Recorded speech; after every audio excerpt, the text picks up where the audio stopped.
मैं दूर हो मजबूर हो ऐ सैयद आलम, दीदार देखा दे नहीं आवाज सुना दो, दीदार देखा दे नहीं आवाज सुना दो। मैं सूरत यूसुफ को नहीं चाहने वाला, मैं कैसे के मानंद नहीं आशिक लैला, मैं कैसे के मानंद नहीं आशिक लैला। मैं आशिक मौला हो मेरा इश्क दीवाना, मैं आशिक मौला हो मेरा इश्क दीवाना। ये जुमला जहां जिसकी तजल्ली से उजाला, ये जुमला जहां जिसकी तजल्ली से उजाला। আল্লাহ তাআলা আমাকে আপনাকে দুনিয়ার জমিনে কিছুদিনের জন্য পাঠাইছেন, কয়েক বছরের জন্য পাঠাইছেন। ওই মালিকের হুকুম যদি আমরা না মানি, মালিক কিন্তু আমাদেরকে চিনবে না। ওই মালিক আল্লাহ তাআলা কবরেও চিনবে না, হাশরের ময়দানেও মালিক পরিচয় দিবে না।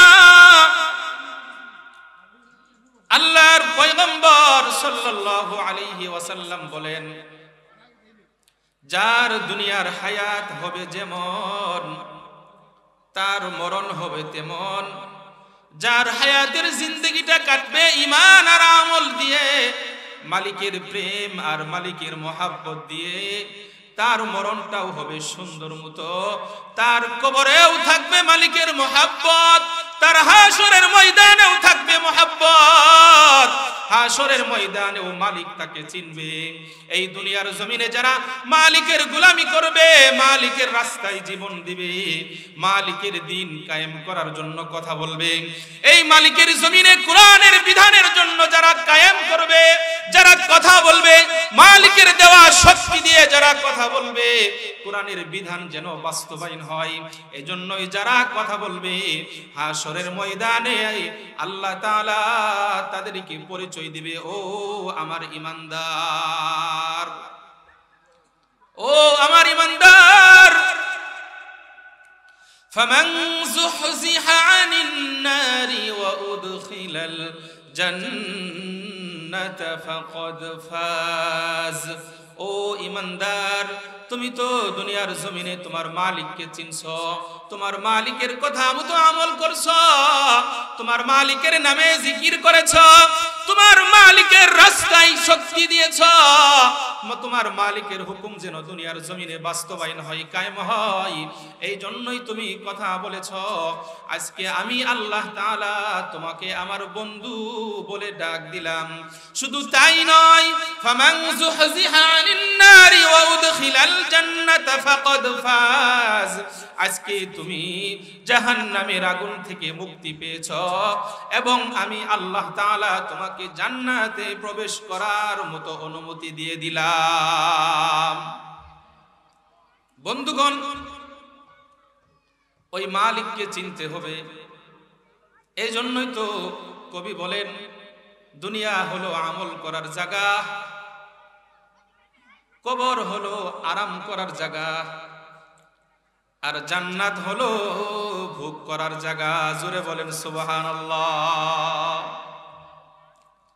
ওই মালিককে, ওই মালিকের পরিচয় আমি আপনাদেরকে একটু তুলে ধরব। আল্লাহ তাআলা বলেন, হাল আতা আলাল ইনসানি হিনুম মিনাদ দাহরি লাম ইয়াকুন শাইআম মাযকুরা।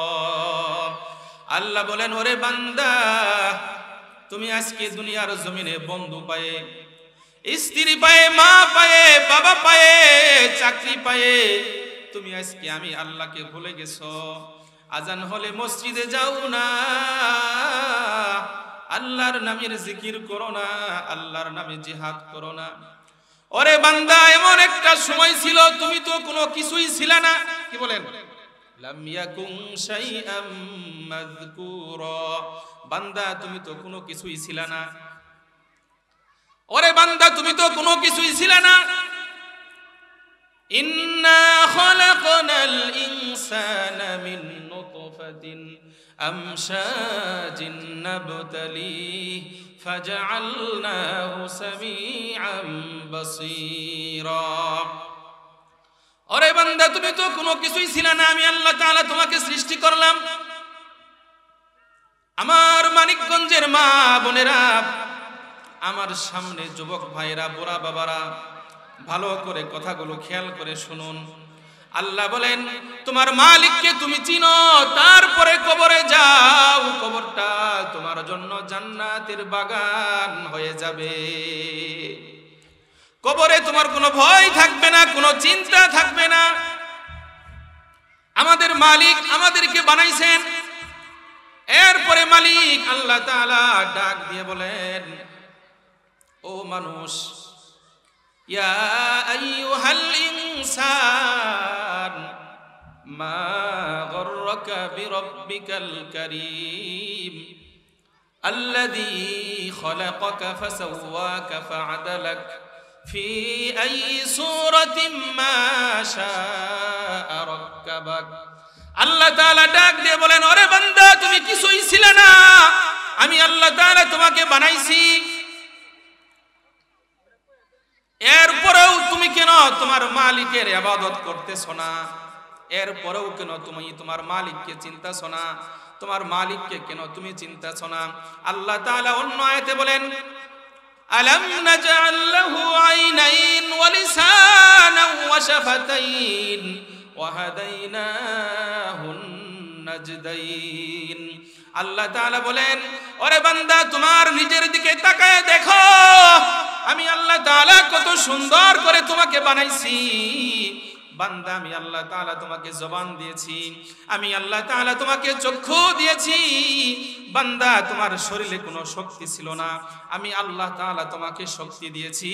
বান্দা, তোমার হাঁটার কোনো শক্তি ছিল না, আমি আল্লাহ তাআলা তোমাকে পায়ে হেঁটে পায়ে শক্তি দিয়েছি, তুমি যেন হাঁটতে পারো। আমি আল্লাহ তাআলা তোমাকে ব্রেন দিয়েছি, তোমার ব্রেন ছিল না, ওই ব্রেন দিয়ে তুমি যেন ভালো মন্দ বুঝতে পারো, ওই ব্রেন দিয়ে তুমি যেন কোরআন শিখতে পারো, হাদিস শিখতে পারো। ওরে বান্দা, তোমাকে কোন জিনিসে বাধা দিল? আল্লাহর গোলামি করার জন্য, আল্লাহর পরিচয় পাওয়ার জন্য কোন জিনিসে তোমাকে বাধা দিল? আল্লাহ তাআলা অন্য আয়াতে বলেন, লাকাদ খালাকনাল ইনসানা ফি আহসানি তাকওয়িম। আল্লাহ বলেন, বান্দা, তোমাকে কত সুন্দর করে বানাইছি। শুধু তাই নয়, অন্য আয়াতে আল্লাহ বলেন, ওয়ালাকাদ কাররামনা বানি আদম ওয়া হামালনাহুম ফিল বাররি ওয়াল বাহরি ওয়া রাযাকনাহুম মিনাত তাইয়্যিবাতি ওয়া ফাদ্দালনাহুম আলা কাসীরিম মিম্মান খালাকনা তাফদীলা। জোরে বলেন আল্লাহু আকবার। আমার বন্ধুগণ, আল্লাহ তাআলা বলেন, তোমরা কিছুই ছিলে না, তোমাদেরকে সুন্দর করে বানাইছি, কথা বলার জন্য জবান দিয়েছি, আল্লাহর নিয়ামত দেখার জন্য চক্ষু দিয়েছি। শুধু তাই নয়, আল্লাহর জমিনে যত মাখলুক আছে সব চাইতে আমি আল্লাহ তাআলা তোমাদেরকে বেশি সম্মান দান করেছি। শুধু তাই নয়, সব চাইতে যত মাখলুকাত আছে তার মধ্যে সর্বশ্রেষ্ঠ মাখলুক তোমাদেরকে বানাইছি। শুধু তাই নয়, সর্বোত্তম সর্বশ্রেষ্ঠ রিজিক আমি আল্লাহ তাআলা তোমাদেরকে খাওয়াইতাছি। জোরে বলেন আলহামদুলিল্লাহ। আল্লাহ তাআলা এটাই বলতেছেন, বান্দা, তোমাকে শক্তি দিলাম আমি আল্লাহ, জবান দিলাম আমি আল্লাহ, সব কিছু দিলাম আমি আল্লাহ। আজকে তুমি আমার বিরুদ্ধে তোমার শক্তি খাটাইতে চাও? বলেন, যারা আল্লাহর বিরুদ্ধে শক্তি করতে, যারা আল্লাহর বিরুদ্ধে কথা বলে, কোরআনের বিরুদ্ধে কথা বলে, আল্লাহ তাআলা তাদেরকে বলতেছেন ইয়া আইয়ুহাল ইনসান মা গররাকা বিরব্বিকাল কারীম, বান্দারে তোরে এত কিছু দিলাম, এত কিছু আমি তোকে দান করলাম, এত কিছু তোকে শক্তি দিলাম, এত সুন্দর মেধা দিলাম, এই মেধা তুমি আমার রাস্তার বিপরীত রাস্তায় খাটাইতেছ। আল্লাহ বলেন সার হবে না, সার হবে না, সার হবে না। তোরা বলেন ঠিক কিনা? আমার বন্ধুগণ, আল্লাহ তাআলা অন্য আয়াতে বলেন বান্দারে তোমাদেরকে সৃষ্টি করেছি, শুধু তাই নয়, আল্লাহুল্লাযী খালাকাকুম সুম্মা রাযাকাকুম সুম্মা ইউমীতুকুম সুম্মা ইউহয়ীকুম। আল্লাহ বলেন বান্দা আমি তোমাকে সৃষ্টি করেছি, আমি তোমাদেরকে সৃষ্টি করেছি, আমি তোমাদেরকে রিজিক দেই, আমি তোমাদেরকে হায়াত দিয়েছি, আমি তোমাদেরকে আবার মরণ দিব। জোরে বলেন সুবহানাল্লাহ। আমার বন্ধুগণ, আল্লাহ তাআলা হায়াত দিয়েছেন। পৃথিবীর সমস্ত রাজনীতিবিদ, সমস্ত ডাক্তার, সমস্ত বিজ্ঞানী তারা যদি চেষ্টা করে, তাদের 1000 বার যদি চেষ্টা করে, তাদের সারাটা বছর যদি চেষ্টা করে, কোন মানুষকে হায়াত দিতে পারবে? পারবে না। কোন মৃত মানুষকে জীবিত করতে পারবে না। আল্লাহ বলেন এটা আমার ক্ষমতা। ওরে বান্দা তোমাকে এত কিছু দিলাম, তোমাকে সব কিছু আমি আল্লাহ তাআলা দিলাম, আমি আল্লাহ তোমাকে এত মর্যাদা আর এত সম্মান দিলাম। শুধু তাই নয়, মানুষকে আল্লাহ তাআলা কত ভালোবাসে। একটা হাদিস আপনাদেরকে বলি তাহলে বুঝতে পারবেন। আল্লাহর নবী সাল্লাল্লাহু আলাইহি ওয়াসাল্লাম কাবা ঘরের সামনে একবার দাঁড়িয়ে আছেন। কাবা ঘরের দিকে তাকে আল্লাহর নবী বলেন, ওরে কাবা, তোমার চাইতে আল্লাহর একজন বান্দার দাম আল্লাহ তাআলার কাছে অনেক কোটি কোটি কোটি গুণে বেশি। জোরে বলেন সুবহানাল্লাহ। আমার বন্ধুগণ, আমরা সামনে যারা আছি, এত সুন্দর মালিক পেয়েছি, এত সুন্দর স্রষ্টা পেয়েছি, এত সুন্দর চেহারা পেয়েছি, এত সুন্দর সবকিছু পাওয়ার পরেও আমরা মালিককে ভুলে গেছি। আমরা যদি মালিককে না চিনি, মওতের সময় কষ্ট হবে, হাসরের ময়দানে কষ্ট হবে, কবরে কষ্ট হবে, সেদিন কিন্তু কোনো উপায় থাকবে না। জোরে বলেন ঠিক কিনা? এখন আমরা হায়াত পেয়েছি, এমন একদিন সময় আসবো আল্লাহ তাআলা আমাদেরকে মওত দিবেন। আমার বন্ধুগণ, পর্দার আড়ালের মা বোনেরা ভালো করে শুনুন, আল্লাহ যেদিন মালাকুল মউত পাঠাইবে রে মা, পৃথিবীর সব মেহমানকে খালি হাতে বিদায় দেওয়া যায়, কিন্তু মালাকুল মউতকে খালি হাতে বিদায় দেওয়া যাবে না। জোরে বলেন ঠিক কিনা? আল্লাহর নবী তো বলেন কবরের এত আযাব, এত যন্ত্রণা, এত জ্বালা, কোন মা যদি কবরের আযাব দেখতো, মা তার সন্তানকে কবরে রাখতো না। বাবা যদি কবরের আযাব দেখতো, বাবা তার সন্তানকে কবরে রাখতো না। সন্তান যদি কবরের আযাব দেখতো রে মানিকগঞ্জের মুসলমান, আদরের মা বাবাকে কবরে রাখতো না। কিন্তু আল্লাহর কি বিধান, কবরে সকলেরই সইতে হবে। জোরে বলেন ঠিক কিনা? আমার বন্ধুগণ, আমরা আল্লাহ তাআলার দেওয়া অনেক নিয়ামত খাইতেছি, অনেক নিয়ামত ভোগ করতেছি, এরপরেও আমরা আল্লাহ তাআলার গোলামি করতেছি না। আমার বন্ধুগণ, দুনিয়ায় সুন্দর গাড়ি পায়া, সুন্দর নারী পায়ে, সুন্দর চাকরি পায়ে আমরা আল্লাহ তাআলাকে ভুলে গেছি। আমাদের অনেক গুনাহ হয়ে গেছে। আজান হলে মসজিদে যাই না, আজান হলে মসজিদে যাই না, রমজান মাস হলে রোজা রাখি না, আজানের সময় নামাজের সময় গান বাজে, গান বাজে, সিনেমা চলে, গীবত চলে। জুড়ে বলেন ঠিক কি না? আমার বন্ধুগণ, আমরা তো এমন মালিক পেয়েছি, এমন রব আমরা পেয়েছি, আমরা অনেক গুনাহ করেছি। আল্লাহর নবী সাল্লাল্লাহু আলাইহি ওয়াসাল্লাম বলেন, বান্দা যখন দিনের বেলা গুনাহ করে, রাত্রে রাত হইলে আল্লাহ তাআলা আল্লাহর কুদরতি হাত এরকম ভাবে পেতে দেয় আর বলতে থাকে, আলা মিন মুস্তাগফিরিন ফাগফিরলা, আমার গুনাহগার বান্দারা গুনাহ করছো, আমার কাছে maaf চাও, আমি তোমাকে maaf করে দিব। আমার বান্দা যখন দিনের রাত্রি বেলায় গুনাহ করে, দিনের বেলা আল্লাহ তাআলা আল্লাহর কুদরতি দরজা, আল্লাহর কুদরতি হাত, আল্লাহ তাআলার মাগফিরাতের হাত এরকম ভাবে পাইতে দেয় আর বলে, ওরে আমার বান্দা, তুমি রাত্রের বেলা গুনাহ করেছো, দিনের বেলা আমার কাছে ক্ষমা চাও, আমি আল্লাহ তাআলা তোমাকে মাফ করে দিব। আমার বন্ধুগণ, আমার আল্লাহ তাআলা এমন মালিক, আল্লাহ তাআলা এমন দয়ালু মালিক, এমন দয়ালু মালিক পৃথিবীর জমিনে আর কেউ নাই। আমাদের দুনিয়ার জমিনের হাইসিয়াত হলো, দুনিয়ার জমিনের নিজাম হলো, কোন অপরাধীকে আমরা খুঁজি তাকে শাস্তি দেওয়ার জন্য, কিন্তু আমার আল্লাহ তাআলা এমন দয়াবান মালিক, এমন রহম করনেওয়ালা মালিক, আমার আল্লাহ তাআলা খোঁজে অপরাধীকে মাফ করার জন্য। জোরে বলেন সুবহানাল্লাহ। उल्फत में बराबर के वफा हो के जफा हो, उल्फत में बराबर के वफा हो के जफा हो, हर चीज में लज्जत है अगर दिल में मजा हो, हर चीज में लज्जत है अगर दिल में मजा हो। আমার বন্ধুগণ, এমন দয়ার মাওলা পাইয়া যদি আমি গুনাহ নিয়ে ঘুমাই, আমি গুনাহ নিয়ে যদি দুনিয়ার জমিনে চলাফেরা করি, আমার বন্ধুগণ, আমার মতো কপাল পোড়া হতভাগা আল্লাহর জমিনে আর কেউ হতে পারে না। জুড়ে বলেন ঠিক কি না? আল্লাহর নবী সাল্লাল্লাহু আলাইহি ওয়াসাল্লাম এক হাদিসের মধ্যে বলেন, হযরত ওমর রাদিয়াল্লাহু তাআলা আনহু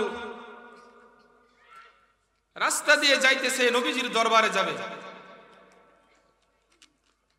এমন সময় রাস্তায় দেখে যে এক যুবক কাঁদতেছে। ওমর জিজ্ঞাসা করে, যুবক কাঁদো কেন? এই যুবকের কান্না দেখে হযরত ওমরের চোখে পানি চলে আসছে। এই যুবককে দেখে হযরত ওমর নবীজির দরবারে গেল, চোখের পানি নিয়ে হযরত ওমর নবীজির দরবারে গেল। নবীজি বলে, ওমর কাঁদো কেন বলো? ওমর বলে, ইয়া রাসূলুল্লাহ, ইয়া হাবিবাল্লাহ, রাস্তায় দেখলাম একজন যুবক কান্না করতেছে, তার কান্না দেখে আমার চোখের পানি চলে আসছে। নবীজি বলল, যুবক ওমর, যুবককে আমার দরবারে নিয়ে আসো। যুবককে নবীজির দরবারে হাজির করা হলো। নবীজি বলল, ওগো যুবক, তুমি কি পাপ করেছো? তুমি কি জন্য কাঁদো? যুবক বলে, ইয়া রাসূলুল্লাহ, ইয়া হাবিবাল্লাহ, আমার পেশা হলো কাফনের কাপড় চুরি করে ওই কাপড়গুলো ধুয়ে আমি বাজারে বিক্রি করি, এটা হলো আমার পেশা। নবীজি বলল, এটা তো বড় কোনো গুনাহ না। নবীজি বলল, ওগো যুবক, আল্লাহর আরশে আজিম বড় নাকি তোমার গুনাহ বড়? যুবক বলল, ইয়া রাসূলুল্লাহ, আমার গুনাহ বড়। নবীজি বলল, আল্লাহর কুরসি বড় নাকি তোমার গুনাহ বড়? যুবক বলল, ইয়া রাসূলুল্লাহ, আমার গুনাহ বড়। নবীজি কয়, ওরে যুবক, কি এমন গুনাহ করেছো আমাকে বলো। যুবক বলল, ইয়া রাসূলুল্লাহ, ইয়া হাবিবাল্লাহ, গতকালকে রাত্রে আমি যখন নতুন কবরে নামি, কাফনের কাপড়টা খুলে যখন আলাদা করি, দেখি সুন্দর এক যুবতীর লাশ। এই সুন্দরী যুবতী দেখে আমার মনকে আর আমি কোনোভাবে কন্ট্রোল করতে পারলাম না। ইয়া রাসূলুল্লাহ, আমি ওই যুবতীর সাথে জিনা করে ফেলি।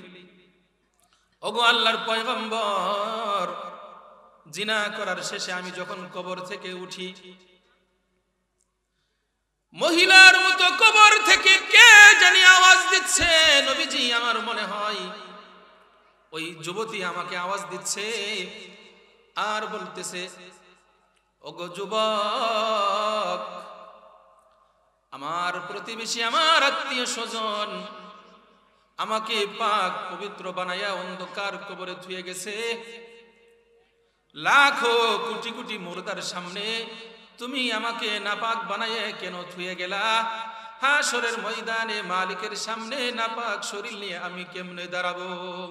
ইয়া রাসূলুল্লাহ, ইয়া হাবিবাল্লাহ, এই কথা শোনার পর আমার চোখ থেকে পানি আসতেছে, এইজন্য আমি কান্নাকাটি করতেছি। আল্লাহর নবী বলেন, যুবক রে, তুমি তো অনেক বড় গুনাহ করে ফেলেছো। এই কথা শোনার পর মুসলমান হযরতেও এই কথা শোনার পর যুবক দৌড় দিয়ে পাহাড়ে গেতেছে। পাহাড়ে যে কান্নাকাটি করতেছে আর বলতেছে, আল্লাহুম্মা আনতা রাব্বি লা ইলাহা ইল্লা আনতা খালাকতানি ওয়া আনা আবদুকা। আমার বন্ধুগণ, গুনাহগারের জন্য, অপরাধীর জন্য সব দরজা বন্ধ হলেও আমার মালিকের দরজা কখনো বান্দা বান্দির জন্য বন্ধ হয় না। জোরে বলেন ঠিক কিনা? আমার বন্ধুগণ, যুবক আল্লাহর দরবারে কান্দে, আল্লাহুম্মা আনতা রাব্বি, আল্লাহ তুমি তো আমার রব, তুমি তো আমাকে বানাইছো, তুমি তো আমাকে বানাইছো, তুমি ছাড়া আমি কার দরবারে যাব? মালিক, তুমি ছাড়া গুনাহ মাফ করে নেওয়ালা কেউ নাই। মালিক, তোমার মতো দয়া আর কারো নাই। যুবক পাহাড়ের মধ্যে দোয়া পড়ে আর আল্লাহর কাছে বলে, আল্লাহ তুমি তো আমার রব, তুমি তো আমার সব, খলাকতানি, তুমি তো আমাকে বানাইছো, ওয়া আনা আবুদুকা, আল্লাহ তুমি তো আমাকে বানাইছো, আমি তোমার বান্দা, তুমি আমার মালিক, তুমি আমার বান্দা। এভাবে যুবক কান্দে আর চোখের পানি ফালাই। এরকম ভাবে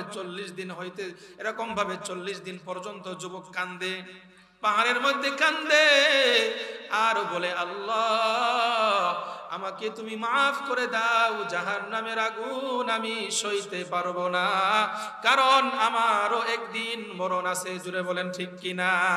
আমার বন্ধুগণ, 40 দিন পর নবীজির কাছে জিবরাইল আসছে। আসার পরে বলতেছে, ইয়া রাসূলুল্লাহ, ইয়া হাবিবাল্লাহ, সমস্ত মাখলুককে কে বানাইছে? আপনারা আওয়াজ দিয়ে বলেন, সমস্ত মাখলুককে কে বানাইছে? আরো আওয়াজ দিয়ে বলেন, কে বানাইছে? আমার বন্ধুগণ, আল্লাহর নাম নিবেন, সুবহানাল্লাহ পড়বেন, আলহামদুলিল্লাহ পড়বেন। এগুলোই তো কবরের সম্বল, এগুলোর ওসিলায় আল্লাহ তাআলা মাফ করে দিতে পারে। জোরে বলেন সুবহানাল্লাহ। আমার বন্ধুগণ, 40 দিন পর জিবরাইল নবীজির কাছে আসছেন। আসার পর বলতেছে, ইয়া রাসূলুল্লাহ, ইয়া হাবিবাল্লাহ, সমস্ত মাখলুককে কে বানাইছে? নবীজি বলেন, ওগো জিবরাইল, আমাকে আল্লাহ বানাইছে, সমস্ত মাখলুককে আল্লাহ বানাইছে।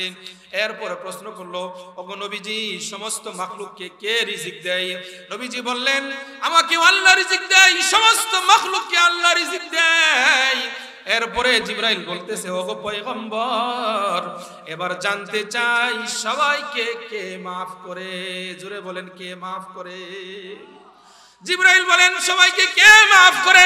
নবীজি বলতেছেন, আল্লাহ সবাইকে মাফ করে দেয়। এবার জিবরাইল বলতেছে, ওগো পয়গম্বর, ওই যে আপনার দরবারে যে সাহাবী আসছিল, ওই সাহাবীর কাছে খবর পাঠায় দেন, আল্লাহ রাব্বুল আলামিন ওই সাহাবীকে মাফ করে দিয়েছে। জোরে বলেন সুবহানাল্লাহ। আমার মালিকের কত দয়া আর কত মায়া! এত দয়া আর এত মায়া আল্লাহ তাআলা দিয়েছেন, এরপরেও কেন আমরা মালিকের ইবাদত করি না? এরপরেও কেন আমরা মালিকের গোলামি করি না? আমার বন্ধুগণ, আমার মালিক আল্লাহ তাআলার কত দয়া আর কত মায়া! আল্লাহ তাআলা আমাকে আপনাকে কত ভালোবাসেন শুনুন। এরপরেও কেন আমরা ওই মালিককে চিনলাম না, মালিকের গোলামি করলাম না? সামনে কবরে যেতে হবে, কবরে গেলে আফসোস থাকবে, সেদিন কিন্তু মালিক আর সময় দিবে না। দেখেন না, কত জমিনের মধ্যে দেখা যায়, কত পরিবারে দেখা যায় আজান হয়, কোরআন তেলাওয়াত হয়, এগুলো বাদ দিয়া কত জায়গায়, কত জমিনে, কত রাস্তায়, কত ঘাটে মসজিদে যাওয়া বাদ দিয়ে কত জায়গায় জিনা হয়, কত জায়গায় উলঙ্গ ছবি দেখা হয়, কত জায়গায় নাটক হয়, কত জায়গায় কত গুনার কাজ করে। অর্থাৎ বান্দা ঘরের মধ্যে দরজা আর জানালা বন্ধ করিয়া গুনাহ করতে থাকে, জিনা করতে থাকে। আমার মালিকের যদি দয়া আর মেহেরবানি না হইতো, আমার মালিক কিন্তু সাথে সাথে ওই বান্দাকে আসমান থেকে গজব পাঠায়ে তাদেরকে ধ্বংস করে দিতে পারতো। কি বলেন, পারতো না? আমার আল্লাহ তাআলা সাথে সাথে ওই বান্দাকে আসমান থেকে গজব দেয় না, আসমান থেকে লানত দেয় না, বরঞ্চ কি করে জানেন? ওই যে দরজার সাইড দিয়ে, দরজার নিচ দিয়ে একটু ফাঁকা থাকে, হালকা একটু ফাঁকা থাকে, জানালার সাইড দিয়ে একটু ফাঁকা থাকে, আমার আল্লাহ তাআলা ওই সমস্ত বান্দাকে আর বান্দিকে বাঁচানোর জন্য নিচ দিয়ে আল্লাহ তাআলার পক্ষ থেকে অক্সিজেন বাঁচায় দেয়, যেন বান্দা না মইরা যায়। জোরে বলেন সুবহানাল্লাহি ওয়া বিহামদিহি। الحمد لمن قدر خيرا وخبالا والشكر لمن سور حسنا وجمالا لا جد ولا ند ولا حد لمولا الآن كما كان ولم يلق زوالا لا قبل ولا بعد ولا وقت زمانا لا حاجب ولا مانع لله تعالى لا تشرك بالله ولا رب سواه لا والد ولا ولد ولا لا خالا زور بولن سبحان الله شمس قمر زرخ زمین انجم و اختار دشت و جبل وادی و صحرا و سمندر مور و ملخ دام و ترو طیر و کبوتر شام و زهر ظلم و تزو احمر و اصغر گلزار و گلا گرک شجر کس نے بنایا طالب مایوسی کا ہو یہ زوج جس نے بنایا طالب مایوسی کا ہو یہ زوج جس نے بنایا জোরে বলেন সুবহানাল্লাহ। আল্লাহ তাআলা বলেন ওয়া মা খালাকতুল জিন্না ওয়াল ইনসা ইল্লা লিয়াবুদুন, আমি আল্লাহ তাআলা মানুষকে এবং জিনকে বানাইছি আমার গোলামি করার জন্য। এরপরে প্রশ্ন হইতে পারে হুজুর, মানুষ এবং জিন ছাড়া আসমানে যত মাখলুক আছে, জমিনে যত মাখলুক আছে, যত প্রাণী আছে, সবগুলোকে আল্লাহ তাআলা কি জন্য বানাইলেন? আল্লাহ তাআলা জবাব দেন হুয়াল্লাযী খালাকা লাকুম মা ফিল আরদি জামিআ। জোরে বলেন আল্লাহু আকবার। আল্লাহ তাআলা বলেন জমিনে আসমানে যত মাখলুক আছে সব মাখলুককে, সব কিছুকে আমি আল্লাহ তাআলা বানাইলাম বনি আদমের মানুষের খেদমত করার জন্য। জোরে বলেন সুবহানাল্লাহ। আমি যদি আল্লাহর খেদমত করি, আমি যদি আল্লাহর গোলাম হয়ে যাই, রিজিকের টেনশন থাকবে না, রিজিকের টেনশন থাকবে না, চাকরির টেনশন থাকবে না, ব্যবসার টেনশন থাকবে না। আমি যদি আল্লাহর খাঁটি গোলাম হয়ে যাই, এই জমিন থেকে আমি আল্লাহ তাআলাকে ডাক দিব মালিক, আমার আল্লাহ তাআলা ডাক দিতে দেরি করবেন না। জোরে বলেন সুবহানাল্লাহ। ওই আল্লাহ তাআলার ইবাদত আর বন্দেগী করতে হবে বন্ধুগণ। বন্ধুগণ, আল্লাহ তাআলার ইবাদতের মধ্যে শান্তি আর শান্তি। আমার বন্ধুগণ, পাঁচতলার মালিক হয়ে শান্তি পাওয়া যায় না, অফিসার হয়ে শান্তি পাওয়া যায় না, বড় চাকরিজীবী হয়ে শান্তি পাওয়া যায় না, উচ্চ শিক্ষিত হয়ে শান্তি পাওয়া যায় না। যদি আমার মালিকের মহব্বত আর আমার মালিকের মহব্বত, আমার মালিকের ইবাদত যদি না থাকে, এর মধ্যে কোনো শান্তি পাওয়া যায় না। ওই যে দেখেন না, যারা আল্লাহর গোলাম তাদেরকে আগুনের মধ্যে ফেলে তারা হাসে, যারা আল্লাহর গোলাম জেলখানার মধ্যে রিমান্ডে মার দেয়, এরপরেও নামাজ পড়া বাদ দেয় না, এরপরেও কোরআন তেলাওয়াত করা বাদ দেয় না, কারণ আমার মালিক তাদের অন্তরে মহব্বত আর প্রেম ঢুকায় দিয়েছে। জোরে বলেন সুবহানাল্লাহ। আমার বন্ধুগণ, ওই সমস্ত ইমানদারদেরকে যখন মারে, ওই জালেমেরা, ওই ফাসিকেরা যখন মারে, আসমান থেকে আল্লাহ তাআলা শান্তি দেয়। ওরে বান্দা, চিন্তা করিও না, এই যে আমি আল্লাহ তাআলা তোমার জন্য চির সুখ আর শান্তির ব্যবস্থা করে রাখছি। জোরে বলেন সুবহানাল্লাহ। এই জন্য আল্লাহ তাআলার ইবাদত আর বন্দেগী করতে হবে। আল্লাহর দেওয়া জান, আল্লাহর দেওয়া মাল আল্লাহর রাস্তায় দিতে হবে। আমার বন্ধুগণ, আল্লাহ তাআলা আমাদেরকে শরীরে শক্তি দিয়েছে, আল্লাহ তাআলা আমাদেরকে কথা বলার শক্তি দিয়েছে, ব্রেন দিয়েছে, হাঁটার শক্তি দিয়েছে, হাত ধরার শক্তি দিয়েছে। আমার বন্ধুগণ, ওই আল্লাহর রাস্তায় সময় দিতে হবে কিনা? জোরে বলেন। আমার বন্ধুগণ, আমি শুধু 5 ওয়াক্ত নামাজ পড়লাম, জিহাদ করলাম না, আমি জিহাদ করলাম না, কোরআনের পক্ষে কথা বললাম না, কোরআনকে যারা গালি দিল, কোরআনকে যারা অপব্যাখ্যা করলো, কোরআন নিয়ে যারা কটূক্তি করলো, কোরআনের আইন বাস্তবায়ন করার জন্য আমার জীবন দিতে হবে, শক্তি দিতে হবে, আমার কথা বলতে হবে। এগুলো যদি আমি না করি আমি প্রকৃতির পক্ষে মুসলমান হতে পারবো না। জোরে বলেন ঠিক কি না? আমার বন্ধুগণ, শুধু আজান হলে 5 ওয়াক্ত নামাজ পড়লাম এর নাম খাঁটি মুসলমান না, শুধু হজ করলাম এর নাম খাঁটি মুসলমান না। আমার বন্ধুগণ, নবীজিকে গালি দিল, তাকে কতল করতে হবে, তাকে কতল করতে হবে। জোরে বলেন ঠিক কি না? আল্লাহর কোরআনকে অপমান করলো, আল্লাহর কোরআনের আয়াতকে অপমান করলো, তাকে কতল করতে হবে, তাকে যেখানে পাবে সেখানে কতল করতে হবে। হুকুম কার? আল্লাহর হুকুম। আমি হজ করে আসলাম, মাথায় গিরে পরে, মাথায় পাগড়ি পরে আমি খালি মসজিদে গেলাম, আসলাম, মুসলমানের ঘরে জন্ম নিলাম, হক কথা বললাম না, জালিমের বিরুদ্ধে কথা বললাম না, আমি খাঁটি মুসলমান হতে পারি নাই। জোরে বলেন ঠিক কি না? আমার বন্ধুগণ, আল্লাহ তাআলা অন্য আয়াতে বলেন, ওয়াকাদা রাব্বুকা আল্লা তা'বুদু ইল্লা ইয়াহ ওয়া বিল ওয়ালিদাইনি ইহসানা। ইবাদত করতে হবে আল্লাহর, খেদমত করতে হবে মা বাবার। জোরে বলেন ঠিক কি না? খেদমত করতে হবে মা বাবার, ইবাদত করতে হবে আমার আল্লাহর। আমার আল্লাহর আমরা ইবাদত বندگی করব, যতদিন হায়াত আছে আমরা ইবাদত আর বندگی করব। আমার মুসলমানগণ ভালো করে শুনুন, পর্দার আড়ালের মা বোনেরা ভালো করে শুনেন। আপনি যদি ইবাদতকারী বান্দা হন, আপনি যদি আল্লাহওয়ালা বান্দা হন, আপনার অন্তরে যদি আল্লাহর মহব্বত হয়, আল্লাহ তাআলা বলেন, বান্দারে তোমার এই অন্তরের মধ্যে, তোমার এই কলবের মধ্যে, তোমার এই কলবের মধ্যে মার মহব্বত হইল, বাবার মহব্বত হইল, বন্ধুর মহব্বত হইল, স্ত্রীর মহব্বত হইল। আমার বন্ধুগণ, এই কলবের মধ্যে কেন আল্লাহর মহব্বত ঢুকাইতে পারলা না? আমার বন্ধুগণ, এই কলবের মধ্যে আল্লাহর মহব্বত ঢুকাবো, নবীজির প্রেম আর ভালোবাসা ঢুকাইবো।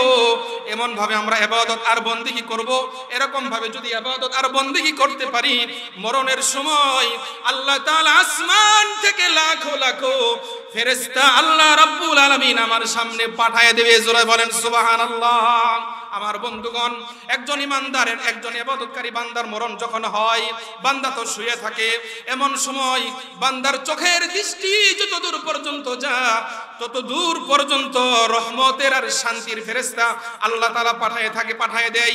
কেন এই ফেরেশতারা অপেক্ষা করে? ফেরেশতারা অপেক্ষা করে এই জন্য যে পবিত্র একটা আত্মা, পবিত্র একটা মানুষের জান বাহির হইতেছে, পবিত্র কলবের, পবিত্র ইবাদতকারী আল্লাহর গোলামের জান বাহির হইতেছে, পবিত্র একটা মানুষের জান বাহির হইতেছে। এই জানটা আমরা আল্লাহর দরবারে নিয়ে যাব আর আহলান সাহলান বলতে থাকবো, অমুকের বান্দা ইমানদার, অমুকের ছেলে ইমানদার, অমুকের ছেলে খেদমত করছে।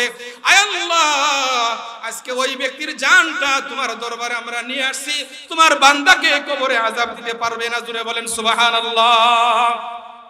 আমার বন্ধুগণ, ইবাদত করব আল্লাহর, খেদমত করব মা বাবার। আল্লাহর নবী সাল্লাল্লাহু আলাইহি ওয়াসাল্লাম হাদিসের মধ্যে বলেন, রাআইতুনি ফিল জান্নাহ, আমি একদিন স্বপ্নের মধ্যে জান্নাতে ঘুরতেছি। এমন সময় ইয়াসমাউ সাওতান কারিন, আমি ঘুমের মধ্যে জান্নাত ঘুরতেছি, শব্দ পাইলাম জান্নাতের মধ্যে কে জানি কোরআন তেলাওয়াত করতেছে। জোরে বলেন সুবহানাল্লাহ।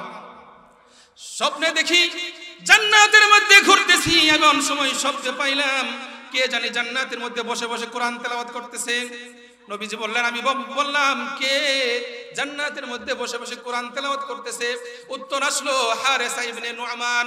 নবীজি জিজ্ঞাসা করলেন, হারেসা ইবনে নুআমান জান্নাতের মধ্যে বসে কোরআন তেলাওয়াত করতেছে, দুনিয়ার জমিনে কি সুন্দর সে আমল করেছে, যে আমলের বিনিময়ে আজকে সে জান্নাতের মধ্যে বসে কোরআন তেলাওয়াত করতেছে। জবাব আসলো, কাযালিকাল বিররুল ওয়ালিদাইন, কাযালিকাল বিররুল ওয়ালিদাইন। আপনার হারিসা ইবনে নুআমান দুনিয়ার জমিনে মা বাবার সাথে ভালো ব্যবহার করেছে, মা বাবার খেদমত করেছে, যার জন্য আল্লাহ তাআলা খুশি হয়ে জান্নাতের মধ্যে তাকে কোরআন তেলাওয়াত করাইতেছে। জোরে বলেন সুবহানাল্লাহ। আল্লাহ নবী সাল্লাল্লাহু আলাইহি ওয়াসাল্লাম বলেন, হুমা জান্নাতুকা হুমা নারুকা, তোমার মা বাবা তোমার জান্নাত, তোমার মা বাবা তোমার জাহান্নাম। পর্দার আড়ালের মা ভালো ভালো করে শুনবেন রে মা, তোমরা তো অনেক দামি। ও মা, তোমাদের পায়ের নিচে সন্তানের জান্নাত। ও মা, তোমরা তো ঈসা নবীর মা মরিয়মের মতো মা, তোমরা তো নবীর মেয়ে ফাতেমার মতো মা, তোমরা তো নবীজির স্ত্রী আয়েশার মতো স্ত্রী, তোমরা তো খাদিজার মতো স্ত্রী। ও মা, তোমরা কেন বেপরদায় চলো? ও মা, তোমরা কেন বেপরদায় তোমাদের মাথার চুলগুলো ছাড়িয়া, মাথার কাপড় ফালাইয়া, চিপাচাপি টাইট ফাইট পোশাক পরিয়া তোমরা কেন মার্কেটে যাও? ওরে মা, তোমরা যখন বেপরদা ভাবে তোমরা যখন মার্কেটে যাও, আল্লাহর ফেরেশতারা বলে, আল্লাহ তুমি হুকুম দাও তোমার বান্দিকে আমি ধ্বংস করে দিব। জোরে বলেন নাউজুবিল্লাহ। ও মা, তোমরা তো অনেক দামি মা, তোমাদের পেট থেকে আব্দুল কাদের জিলানী হয়েছে। ও মা, তোমাদের পেট থেকে বাইজিদ বুস্তামি হয়েছে, তোমাদের পেট থেকে বর্তমান যুগের বড় বড় আলেম উলামা হয়েছে, তোমাদের পেট থেকে আল্লামা সাইদি সাহেব হুজুর হয়েছে। ওরে মা, তোমরা যদি পর্দা করো, তোমরা যদি কোরআন তেলাওয়াত করো, তোমাদের পেট থেকে আল্লাহর ওলি দুনিয়ার জমিনে আল্লাহ তাআলা পাঠাইবে। জোরে বলেন ঠিক কি না? আল্লাহর নবী সাল্লাল্লাহু আলাইহি ওয়াসাল্লাম বলেন, সকালবেলা যে ব্যক্তি মা বাবার সাথে সুন্দর মতো কথা বলবে, ওই ব্যক্তির জন্য আল্লাহ তাআলার জান্নাতের দরজা খুলে যাবে। জোরে বলেন সুবহানাল্লাহ। নবীজি বলেন, কোন ব্যক্তি যদি সকালবেলা মারও চেহারা দেখে, বাবারও চেহারা দেখে, তাহলে কি হবে? নবীজি বললেন, কোন ব্যক্তি সকালবেলা যদি মা বাবার চেহারা দেখে, ওই ব্যক্তির জন্য দুইটা জান্নাতের দরজা খুলে যায়। জোরে বলেন সুবহানাল্লাহ। আমার বাবারা, মা বাবা যাদের আছে, মা বাবার গোসলের পানি উঠাইয়া দিবা। ওরে যুবক ভাই, ওরে আমার বাবারা, ভালো করে শুনেন। তুমি বাজারে যাওয়ার সময় তোমার স্ত্রীকে বলো, আজকে কি বাজার করব? ওরে ভাই, ওরে যুবক ভাই, তোর ভাই হাতে ধরে বলি, ওরে মানিকগঞ্জের মুসলমান, তোমার স্ত্রীকে জিগানোর আগে তোমার মাকে জিগাও, মা তুমি আজকে কি খাবা? কোন জিনিসটা তোমার খাইতে মনে চাইছে? মাকে এই কথাটা জিগানোর পর মা যে জিনিসটা খাইতে চাইলো, তুমি যদি বাজার থেকে ওই জিনিসটা এনে মাকে খাইতে দাও, নবীজি বলেন ওই সন্তান মায়ের দুয়ায় আল্লাহর জান্নাতে যাবে। জোরে বলেন সুবহানাল্লাহ। আল্লাহর নবী বলেন, যারা মা বাবাকে কষ্ট দিবে, যারা মা বাবাকে গালিগালাজ করবে, ওই ব্যক্তির জন্য, এমন সন্তানের জন্য জান্নাতের নাজ নিয়ামত, জান্নাত তাদের জন্য হারাম হয়ে যাবে। জোরে বলেন নাউজুবিল্লাহ। পর্দা নাটালের মা, আপনারা ভালো করে মনোযোগ সহকারে শুনেন। আল্লাহর নবী সাল্লাল্লাহু আলাইহি ওয়াসাল্লাম হাদিসের মধ্যে বলেন, লাউ আমারতু আহাদান লি আহাদিন আন ইয়াসজুদা লা আমারতুল মারআতা লি আজওয়াজিহা। আল্লাহর নবী বলেন, আমি যদি কোন মানুষকে, এক মানুষ যদি আরেক মানুষকে সেজদা করার আদেশ দিতাম, তাহলে আমি আদেশ দিতাম ওই স্ত্রী যেন তার স্বামীর পায়ে সেজদা করে। ও পর্দার আড়ালের মা, তোমাদের স্বামী অনেক দামি। ও পর্দার আড়ালের মা, তোমাদের স্বামী অনেক দামি। তোমরা স্বামীর সেবা করবা, তোমরা স্বামীকে ভালোবাসা দিবা, তোমরা অন্য কোন পর পুরুষের সাথে কথা বলবা না, তোমরা মোবাইলে অন্য কোন সিনেমা দেখবা না, মোবাইলে ওয়াজ শুনবা, মোবাইলে কোরআন শুনবা। আল্লাহ তাআলা তোমাদের ঘরে ওই মা ফাতেমার ঘরে যেরকম আল্লাহ তাআলা রহমত আর শান্তি পাঠাইছে, ওরকম রহমত আর শান্তি তোমার ঘরে পাঠাইয়া দিবে। জোরে বলেন সুবহানাল্লাহ। আমার বন্ধুগণ, আল্লাহর নবী সাল্লাল্লাহু আলাইহি ওয়াসাল্লাম হাদিসের মধ্যে বলেন, পর্দা নাটালের মা ভালো করে শুনেন। আল্লাহর নবী সাল্লাল্লাহু আলাইহি ওয়াসাল্লাম বলেন, স্বামীর আগে যদি স্ত্রী মারা যায়, স্বামী যদি হাত তুলে বলে, আল্লাহ আমার স্ত্রীটা অনেক ভালো ছিল, আল্লাহ তাআলার সাথে সাথে ওই স্ত্রীর কবরের আযাব maaf করে দিয়ে জান্নাতে প্রবেশ করাবেন। আল্লাহর নবী বলেন, স্বামী যদি স্ত্রীর আগে মারা যায়, স্ত্রী যদি ওই স্বামীর জন্য চোখের পানি ফেলায় আর বলে, আল্লাহ আমার স্বামীটা অনেক ভালো ছিল, স্ত্রীর এই দুয়ার বরকতে আল্লাহ তাআলা ওই স্বামীকে জান্নাত দিবে। জোরে বলেন সুবহানাল্লাহ। আজকে দেখা যায় শুধু নারীদের দোষ নাই, পুরুষদেরও দোষ আছে। আমার বন্ধুগণ, আপনার স্ত্রীকে আপনি ভালোবাসবেন, স্ত্রীকে আদর করবেন, স্ত্রীর দিকে তাকাবেন, আল্লাহ তাআলা আপনার আমলনামায় নফল নামাজ পড়ার সব লিখে দিবে। জোরে বলেন সুবহানাল্লাহ। পর্দার আড়ালের মা, আপনার স্বামী যখন চাকরি থেকে, ব্যবসা থেকে, বাণিজ্য থেকে আপনার বাড়িতে আসবে, আপনার ঘরে আসবে, আপনার স্বামীর চেহারার দিকে তাকায়া মুস্কি হাসি দিবেন আর বলবেন, আমার প্রাণের স্বামী, আপনার কি সেবা করতে পারি, আপনার কি খেদমত করতে পারি। আমার বন্ধুগণ, পর্দার আড়ালের মা বোনেরা ভালো করে শুনুন, এই কথা বলার সাথে সাথে আপনার স্বামী যে কষ্ট করেছে, মাঠে 6 ঘন্টা 7 ঘন্টা 8 ঘন্টা কাজ করেছে, অফিসে 8 ঘন্টা ডিউটি করেছে, সব কিছু ভুলিয়া তোমার চেহারার দিকে তাকাইয়ে হাসবে। জোরে বলেন সুবহানাল্লাহ। আল্লাহর নবী সাল্লাল্লাহু আলাইহি ওয়াসাল্লাম হাদিসের মধ্যে বলেন, পর্দার আড়ালের মা বোনেরা ভালো করে শুনুন, আপনারা স্বামীর খেদমত করবেন গো মা, স্বামীর নামে কোনো সময় গীবত করবেন না। আমার যুবক ভাইরা, আমার বুড়া বাবারা ভালো করে শুনেন, স্ত্রীর নামে কোনো সময় গীবত করবেন না। স্ত্রীর নামে যদি গীবত করেন, আল্লাহ তাআলা আপনার নেক আমল নষ্ট করে দিবে। স্ত্রীর নামে গীবত করা যাবে না, স্ত্রীর নামে শিকায়াত করা যাবে না। আল্লাহর নবী সাল্লাল্লাহু আলাইহি ওয়াসাল্লাম হাদিসের মধ্যে বলেন, মা ফাতেমা রাদিয়াল্লাহু তাআলা আনহা একদিন নবীজির বাড়িতে আসছে। পর্দার আড়ালের মারা ভালো করে শুনেন, আপনারা, আপনাদেরকে উদ্দেশ্য করে বলতেছি। পর্দার আড়ালের মা, আপনারা ভালো করে শুনুন, আমার সামনে যুবক ভাইরা, বুড়া বাবারা যারা বিবাহ শাদী করছেন, ভালো করে শুনুন। আল্লাহর নবী সাল্লাল্লাহু আলাইহি ওয়াসাল্লাম হাদিসের মধ্যে বলেন, মা ফাতেমা একদিন নবীজির বাড়িতে আসছে। এসে মা ফাতেমা নবীজির সামনে বসে বসে নামাজ পড়তেছে। নামাজ শেষ হলো, নবীজি জিজ্ঞাসা করলো, ও ফাতেমা, তুমি কি অসুস্থ কিনা তুমি বসে নামাজ পড়লা? কারণ তুমি তো কোনোদিন বসে নামাজ পড়ো না। মা ফাতেমা বলতে চাই না কি জন্য বসে নামাজ পড়লো। ও পর্দার আড়ালের মা, তোমাদের স্বামী যে কত বড় নিয়ামত, তোমার স্বামী যে কত বড় তোমার জন্য রহমত, ভালো করে শুনুন। মা ফাতেমা বলতে চাই না। আল্লাহর নবী সাল্লাল্লাহু আলাইহি ওয়াসাল্লাম মা ফাতেমাকে বলল, মা তুমি কি জন্য বসে বসে নামাজ পড়লা, আমাকে একটু বলো, আমি তোমাকে সান্ত্বনা দিব।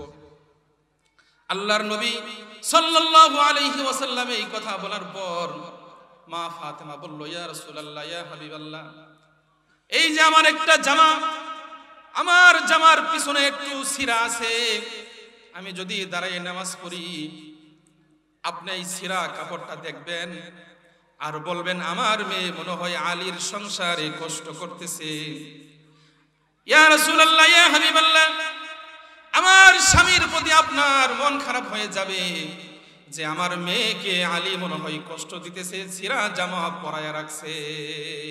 ইয়া রাসূলুল্লাহ, ইয়া হাবিবাল্লাহ, স্বামীর বদনাম হয়ে যাবে, এই জন্য আমি বসে বসে নামাজ পড়েছি যেন এই ছিঁড়া কাপড়টা আপনি যেন না দেখেন। জোরে বলেন সুবহানাল্লাহ। আমার পর্দার আড়ালের মা, আমার যুবক ভাইয়েরা ভালো করে শুনুন, মা ফাতেমার ঘরে 3 দিন খাবার ছিল না। মা ফাতেমা সুন্দর কাপড় পরে নাই। মা ফাতেমার ঘরে 2-4 মাস খাবার জমা থাকে নাই। এরপরেও মা ফাতেমা কোরআন তেলাওয়াত বাদ দেয় নাই। এরপরেও মা ফাতেমা নামাজ বাদ দেয় নাই। এরপরেও মা ফাতেমা জিকির বাদ দেয় নাই। আর আজকে আমাদের ঘরে কাপড় চোপড়ের অভাব নাই, সব কিছু আছে, এরপরেও আমরা কোরআন তেলাওয়াত করি না। আমার স্বামী আমাকে এত কাপড় চোপড় কিনে দেয়, এরপরেও আমরা স্বামীর নামে বদনাম করতে বাদ দেই না। জোরে বলেন ঠিক কিনা? স্বামীর নামে বদনাম করা যাবে না। আল্লাহর নবী সাল্লাল্লাহু আলাইহি ওয়াসাল্লাম হাদিসের মধ্যে বলেন, মা ফাতেমা কত সুন্দর ছিল। ও যুবক মা বোনেরা ভালো করে শুনেন, মা ফাতেমা রাদিয়াল্লাহু তাআলা আনহা কত সুন্দর ছিল। হযরতে আয়েশা সিদ্দিকা রাদিয়াল্লাহু তাআলা আনহা বলেন, আমি একদিন নবীজির লুঙ্গি সেলাই করতেছি, হঠাৎ করে বাতির তেল শেষ হয়ে গেছে, বাতি নিভে গেছে, আমি কোথাও আলো খুঁজে পাই না। এমন সময় আয়েশা বলেন, আমি বাতি তো কোথাও পাই না, আমার ঘরেতে রুহানি বাতি আছে। মা ফাতেমা হলো রুহানি বাতি। মা ফাতেমাকে আয়েশা সিদ্দিকা রাদিয়াল্লাহু তাআলা আনহা ডাক দিলেন। ডাক দেওয়ার পরে মা ফাতেমা ঘরে আসলেন। আসার পর হযরতে আয়েশা সিদ্দিকা রাদিয়াল্লাহু তাআলা আনহা মা ফাতেমার পিছন দিকে এরকম ভাবে ওন্নাটা একটু টান দিলেন। ওন্না টান দেওয়ার পরে মা ফাতেমা আয়েশাকে বলতেছে, মা মারে উন্না কেন টান দিলেন? এই কথা বলার সাথে সাথে হযরতে ফাতেমা রাদিয়াল্লাহু তাআলা আনহা একটু মুস্কি হাসি দিবেন। মুস্কি হাসি দেওয়ার পর মা ফাতেমার এই দাঁত থেকে এমন আলো বাড়াইছে, এই আলোর কারণে পুরা ঘর আলোকিত হয়েছে। জোরে বলেন সুবহানাল্লাহ। আমার বন্ধুগণ, এখানেই শেষ নয়। আয়েশা সিদ্দিকা রাদিয়াল্লাহু তাআলা আনহা বলেন, গভীর রাত্রে আমি উঠছি তাহাজ্জুদ নামাজ পড়ার জন্য।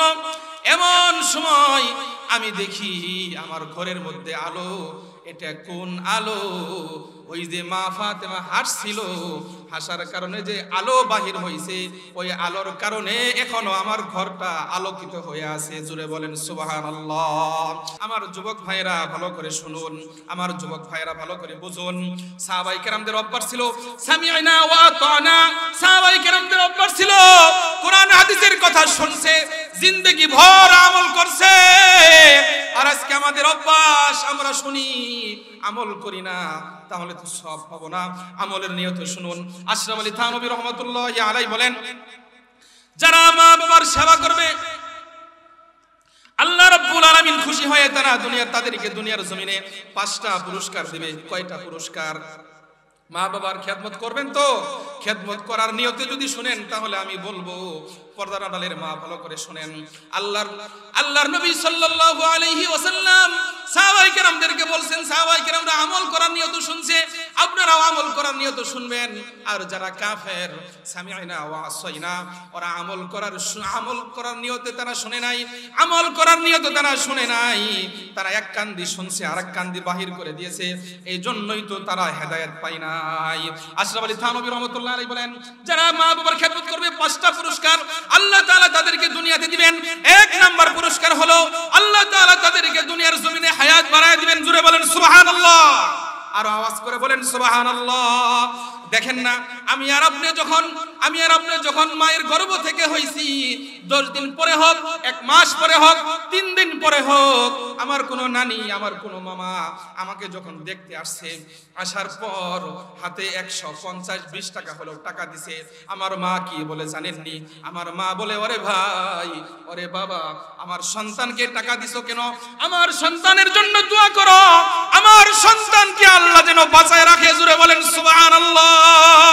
আমার যুবক ভাই, তুমি যখন বিদেশে যাও, তুমি যখন চাকরিতে যাও, সব চাইতে বেশি কান্দে তোমার মা। আজকে বউ পায়ে, শাশুড়ি পায়ে তুমি তোমার মাকে ভুইলা গেলা, তো আল্লাহর জান্নাত তুমি নষ্ট করলা। জোরে বলেন নাউযুবিল্লাহ। 2 নাম্বার পুরস্কার, যারা মা বাবার খেদমত করবে আল্লাহ তাআলা তাদেরকে সমস্ত আপদ বিপদ, বালা মুসিবত, গজব থেকে হেফাজত করবে। কেমনে হেফাজত করবে? আল্লাহর নবী সাল্লাল্লাহু আলাইহি ওয়াসাল্লাম হাদিসের মধ্যে বলেন, কোন সন্তান যখন গুনাহ করতে কারণে, কোন বান্দা যখন বেশি বেশি গুনাহ করে, বেশি বেশি নামাজ কাজা করে, বেশি বেশি জিনা করে, আল্লাহর নামে জিকির করে না, এই সন্তান যখন বেশি পাপ করে, পাপ করতে করতে এই সন্তান যখন জমিন ভরায় ফেলা, এমন সময় আসমান থেকে আল্লাহ তাআলা সিদ্ধান্ত দেয়, ও ফেরেশতারা, আমার ওই বান্দার উপরে গজব পাঠায়া দাও, আমার বান্দার উপরে গজব পাঠায়া দাও। এদিকে যখন আসমান থেকে যখন মেঘমালা পড়ে, যখন ঠাড়া পড়ে, মা ঘর থেকে দোয়া করে, আল্লাহ, আমার সন্তান তো গাড়ি নিয়ে গেছে, আমার সন্তান তো অফিসে গেছে, আমার সন্তান তো চাকরিতে গেছে, সমস্ত আপদ বিপদ, বালা মুসিবত থেকে আমার সন্তানকে হেফাজত করো। মায়ের এই দোয়া শুনিয়া, মায়ের এই প্রার্থনা শুনিয়া ফেরেশতা আল্লাহকে বলে, আল্লাহ, তোমার এই বান্দাকে আমি গজব দেওয়ার জন্য গজব নিয়ে যাইতেছি। মা তো দোয়া করতেছে, চোখের পানি ফালাইয়া দোয়া করতেছে, এখন কি করব? আল্লাহ বলেন, ওই গজবটা ওই সন্তানের উপরে না ফালাইয়া, ওই গজবটা তুমি অন্য জায়গায় ফালাইয়া দাও। জোরে বলেন সুবহানাল্লাহ। 3 নাম্বার পুরস্কার হলো, যারা মা বাবার খেদমত করবেন আল্লাহ তাআলা তাদেরকে সম্মান আর ইজ্জত দিবেন। জোরে বলেন সুবহানাল্লাহ। সম্মান আর ইজ্জত দিবেন, মায়ের দোয়াই বড় অফিসার বানাবেন, মায়ের দোয়াই বড় ডাক্তার বানাবেন।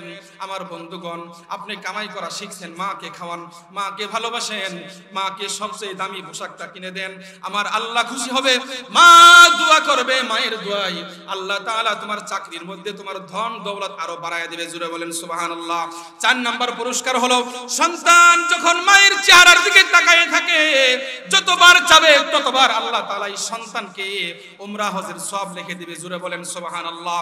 আমার বন্ধুগণ, সন্তান মায়ের চেহারার দিকে তাকাইতে তাকাইতে বান্দা মায়ের চেহারা 1 মাস দেখে, 1 বছর দেখে, 20 বছর দেখে, 10 বছর দেখে, দেখতে দেখতে সন্তানের আমল নামাই লক্ষ লক্ষ, হাজার হাজার, লক্ষ লক্ষ, কোটি কোটি উমরা হজের সওয়াব জমা হয়ে যায়। এই উমরা হজগুলো আল্লাহ তাআলার দরবারে প্রার্থনা করতে থাকে, আল্লাহ তোমার বান্দা মায়ের চেহারা দেখিয়া তোমার বান্দার আমল নামাই অনেক উমরা হজের সওয়াব হয়ে গেছে। আমরা তোমার কাছে প্রার্থনা জানাইতেছি, তোমার বান্দাকে বড় হজ না করায়া কবরে নিও না। জোরে বলেন সুবহানাল্লাহ। টাকা নাই, পয়সা নাই, আল্লাহ তাআলা আসমান থেকে এমন ভাবে এই বান্দাকে হজ করাই নিয়ে আসবে, আল্লাহ তাআলা সারা দুনিয়ার জমিনের কোনো মাখলুক বুঝবে না। আল্লাহ তাআলা বলবেন, ওরে বান্দা, টাকা লাগবে না, পয়সা লাগবে না, আমার বাইতুল্লাহ দেখার জন্য তোমাকে আমি ডাকতেছি, তুমি তাড়াতাড়ি চলে আসো। জোরে বলেন সুবহানাল্লাহ। আমার বন্ধুগণ, 5 নম্বর পুরস্কার হলো, যে ব্যক্তি মায়ের খেদমত করবে, মায়ের সেবা করবে, মরণের সময় আল্লাহ তাআলা ওই সন্তানকে জবান দিয়ে কালিমা পড়ায়ে জান্নাতি বান্দা বানায়া দুনিয়া থেকে বিদায় করে নিয়ে যাবে। জোরে বলেন সুবহানাল্লাহ। আল্লাহর নবী সাল্লাল্লাহু আলাইহি ওয়াসাল্লামের যে হাদিসটা আমি পড়ছি, হাদিসটা হলো, নবীজিকে জিজ্ঞাসা করা হলো, ইয়া রাসূলুল্লাহ, সর্বোত্তম আমল কোনটি? নবীজি বলল, আস-সালাতু লিওয়াক্তিহা। অন্য হাদিসের মধ্যে আসছে আস-সালাতু লিমিকাতিহা। সর্বোত্তম নামাজ হলো, সর্বোত্তম আমল হলো সময় মতো নামাজ পড়া। 2 নম্বর আমল কি? মা বাবার খেদমত করা। 2 নম্বর আমল, সর্বশ্রেষ্ঠ আমল, কাল্লামাল্লাহু মূসা তাকলিমা।